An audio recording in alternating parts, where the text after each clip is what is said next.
रामपुर गांव के पास बहने वाली नदी का पानी एकदम शांत था, मानो किसी बड़ी अनहोनी का इंतजार कर रहा हो। वैसे तो रामपुर एक खुशहाल गांव था, लेकिन पिछले कुछ दिनों से वहां मौत का साया मंडरा रहा था। गांव के बाहर एक पुराना कुआं था, जिसे लोग खूनी कुआं कहने लगे थे। एक दिन अचानक उस कुएं के पास गांव के एक किसान की लाश मिली, लेकिन उसका सिर गायब था। धड़ वहीं पड़ा था और सिर का कोई नामो निशान नहीं था। गांव वाले अभी इस सदमे से उभरे भी नहीं थे कि अगले ही दिन नदी किनारे एक और सिर कटी लाश मिली। पूरे गांव में दहशत फैल गई। किसी को समझ नहीं आ रहा था। डर का आलम यह था कि सूरज ढलते ही पूरा गांव मरघट जैसा शांत हो जाता। ना कोई घर से निकलता, ना कोई आवाज करता। बस दूर कहीं कुत्तों के रोने की आवाजें आती, जो दिल दहला देती थीं। ये इंसानी काम नहीं है बेटा, ये पक्का किसी पिशाचिनी या चुड़ैल का साया है, जो अमावस के करीब आते ही जाग उठी है। गांव के एक कोने में बब्बन का छोटा सा घर था। बब्बन एक पक्का शराबी था और उसकी पत्नी सविता एक डरी सहमी औरत। एक तूफानी रात जब बब्बन नशे में सो रहा था, सविता को खिड़की के बाहर से एक अजीब आवाज सुनाई दी। मुझे छोड़ दो, नहीं, मेरा सिर मत काटो। सविता ने डरते डरते खिड़की से बाहर झांका। बाहर का नजारा देख उसकी रूह कांप गई। अंधेरे आसमान में एक चुड़ैल हवा में तैर रही थी। उसके हाथ में कई सारी डोरियां थीं, जैसे कोई गुब्बारे पकड़े हों, लेकिन वो गुब्बारे नहीं थे। ओ भगवान, वो गुब्बारे नहीं है, वो तो इंसानों के कटे हुए सिर हैं। रामू काका का सिर, चौकीदार का सिर, और उनकी आंखें अभी भी खुली हैं। डर के मारे सविता अपने पति की तरफ भागी और उसे झकझोरने लगी। अजी सुनिए, उठिए, अनर्थ हो गया। वो चुड़ैल है, वो सबके सिर लेकर जा रही है, जागिए। अरे क्या है भगवान, क्यों रात भर शोर मचाती है? कौन सी चुड़ैल? सपना देखा होगा तूने। जा सो जा और मुझे भी सोने दे। नहीं, ये सपना नहीं है, मैंने अपनी आंखों से देखा है। वो पड़ोसी काका का सिर भी ले गई है। उठिए ना। देख, वहाँ कोई नहीं है, तुझे वहम हुआ है। गांव में डर का माहौल है, इसलिए तुझे हर परछाई चुड़ैल लग रही है। चल चुपचाप सो जा। अगली सुबह बब्बन का वहम गलत साबित हुआ। पड़ोसी काका का बिना सिर वाला धड़ उनके घर के बाहर मिला। गांव के बरगद के पेड़ के नीचे पंचायत बुलाई गई। मुखिया ठाकुर भानु प्रताप का चेहरा गुस्से और चिंता से लाल था। भाइयों, अब ये साफ है कि हमारे गांव पर बहुत बड़ा संकट आया है। सविता बेटी ने जो देखा वो सच था। वो सिर कटी चुड़ैल है, जो अपनी काली शक्तियों को बढ़ाने के लिए इंसानी सिर जमा कर रही है।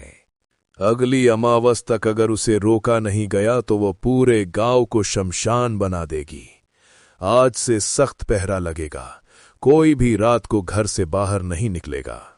मुखिया के आदेश के बाद पूरा गांव घरों में कैद था, लेकिन बब्बन, उसे तो अपनी शराब की तलब लगी थी।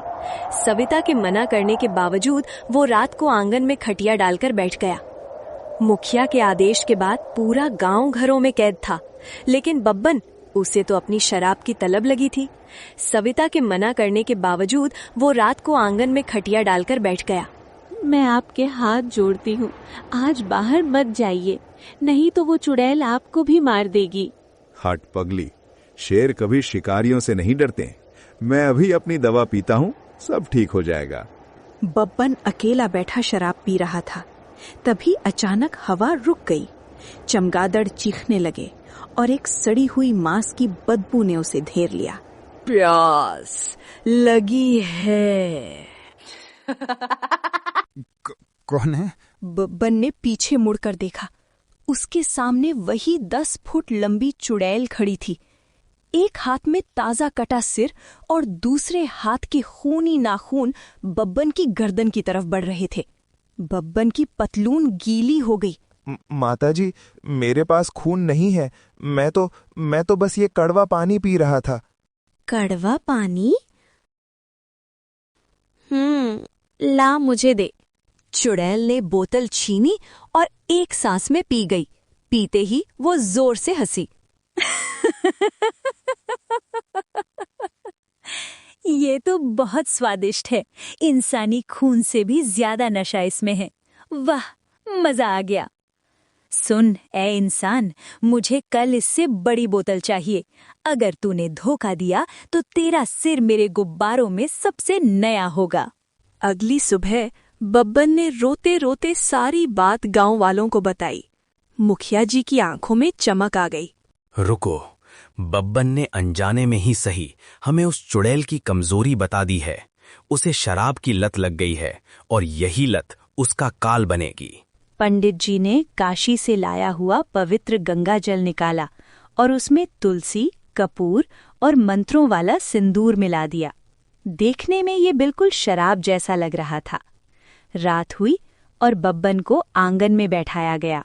मेरा भक्त मेरा इंतजार कर रहा है, ला मेरा इनाम दे। बब्बन ने कांपते हुए विशेष बोतल की तरफ इशारा किया। चुड़ैल ने बोतल उठाई और बिना सोचे समझे पूरा गंगाजल अपने गले में उतार लिया। एक पल सन्नाटा रहा और फिर ये क्या है? ये आग कैसी? मेरे पेट में आग लग गई है। धोखेबाज, तूने मुझे क्या पिला दिया? पवित्र गंगा जल तेजाब की तरह काम कर रहा था। चुड़ैल का शरीर अंदर से जलने लगा। तभी पंडित जी और गांव वाले बाहर निकल आए। ओम मैं ह्रीं क्लीं चामुंडाये विच्चे। नहीं, मैं नहीं मर सकती। मुझे और नशा चाहिए। देखते ही देखते चुड़ैल आग के गोले में बदल गई, राख के ढेर में तब्दील हो गई। अगली सुबह सूरज की किरणें नई उम्मीद लेकर आईं। बब्बन उस राख के ढेर को देख रहा था। देख लिया बब्बन, आज तुम्हारी इस गंदी लत ने भले ही गांव को बचा लिया, लेकिन याद रखना, शराब ने उस ताकतवर चुड़ैल को भी जलाकर राख कर दिया। अगर तुम इसे नहीं छोड़ोगे तो एक दिन ये तुम्हें भी ऐसे ही जला देगी। मुखिया जी, कान पकड़ता हूँ। आज के बाद शराब को हाथ भी नहीं लगाऊंगा।